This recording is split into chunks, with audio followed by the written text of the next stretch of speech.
রাজনৈতিক দলগুলো সরকারেরই অংশ, তাদের সঙ্গে সংলাপ চলমান থাকবে বলে জানিয়েছেন প্রধান উপদেষ্টার প্রেস সচিব শফিকুল আলম।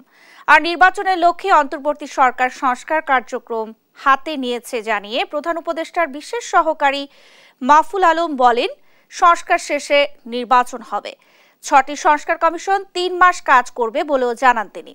দ্রব্যমূল্য নিয়ন্ত্রণে সিন্ডিকেট ও চাঁদাবাজদের বিরুদ্ধে ব্যবস্থা নেওয়া হয়েছে জানিয়ে মাহফুজ আলম বলেন, শিগগিরই জনগণ এর সুফল ভোগ করবে। শামীমা আক্তারের প্রতিবেদন। দিনভর দেশের প্রধান রাজনৈতিক দল ও সংগঠনের সঙ্গে মতবিনিময় সভা করেন প্রধান উপদেষ্টা ডক্টর মোহাম্মদ ইউনূস। সভায় ২ উপদেষ্টা সহ সংশ্লিষ্টরা উপস্থিত ছিলেন। সংলাপ শেষে রাজধানীর ফরেন সার্ভিস একাডেমিতে সংবাদ সম্মেলন করেন প্রধান উপদেষ্টার বিশেষ সহকারী মাহফুজ আলম ও প্রেস সচিব শফিকুল আলম। শুরুতেই দলগুলোর সঙ্গে আলোচনার বিষয়ে কথা বলেন প্রধান উপদেষ্টার বিশেষ সহকারী। বিএনপি, জামাত, ইসলামী আন্দোলন, হেফাজত, বাম গণতান্ত্রিক জোট এবং বাম গণতন্ত্র মঞ্চ, এবি পার্টি, গণ অধিকার পরিষদের ২টি ধারা সবার সাথে আমাদের আলোচনা হয়েছে ধারাবাহিক। এবং এক্ষেত্রে মূলত সরকার যে কমিশনগুলো নিয়ে কাজ করতে উদ্যোগী হয়েছে, এই কমিশনগুলো ৬টি কমিশন নিয়ে তাদের প্রস্তাবনা বা তাদের অভিমত জানতে চাওয়া হয়েছে এবং বাংলাদেশে বিদ্যমান বিভিন্ন পরিস্থিতি নিয়ে আলোচনা হয়েছে, বিশেষ করে আইন শৃঙ্খলা পরিস্থিতি।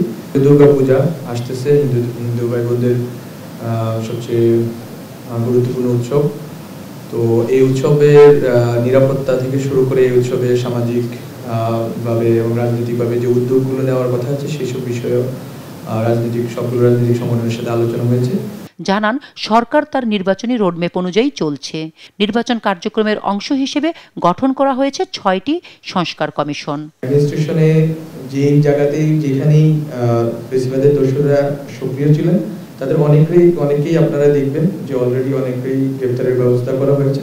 অনেকের নামে মামলা আছে, অনেকের বিরুদ্ধে মামলা অনুযায়ী গ্রেপ্তারের পরবর্তীতে বিচার বা পরবর্তী কার্যক্রম চলমান আছে। আমরা আশা করি যে এবং এটা আমাদের জায়গা থেকে স্পষ্ট অবস্থান যে আমরা প্রশাসনের বাইরে দলীয়ভাবে যেখান থেকেই গণহত্যার সাথে জড়িত ছিল এবং ফেসিবাদের দোষর হিসেবে ভূমিকা রেখেছে তাদের সবাইকে বিচারের আওতায় আনা হবে। প্রশ্নের উত্তরে বিশেষ সহকারী জানান, দ্রব্যমূল্য নিয়ন্ত্রণে সিন্ডিকেট ও চাঁদাবাজদের বিরুদ্ধে ব্যবস্থা নিয়েছে সরকার।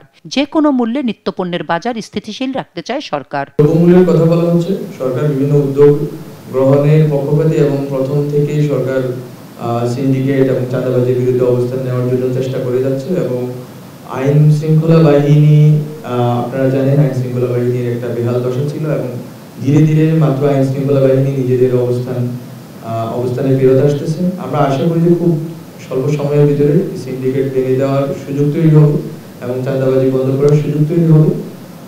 এর পরবর্তীতে আশা করি যে দ্রব্যমূল্যের একটা সুরাহা আমরা করতে পারব। ইতোমধ্যেই জুলাই স্মৃতি ফাউন্ডেশন কাজ শুরু করেছে জানিয়ে হতাহতদের সহায়তায় বিত্তবানদের এগিয়ে আসার আহ্বান জানান প্রেস সচিব। শামীমা আক্তার, দেশ টিভি, ঢাকা।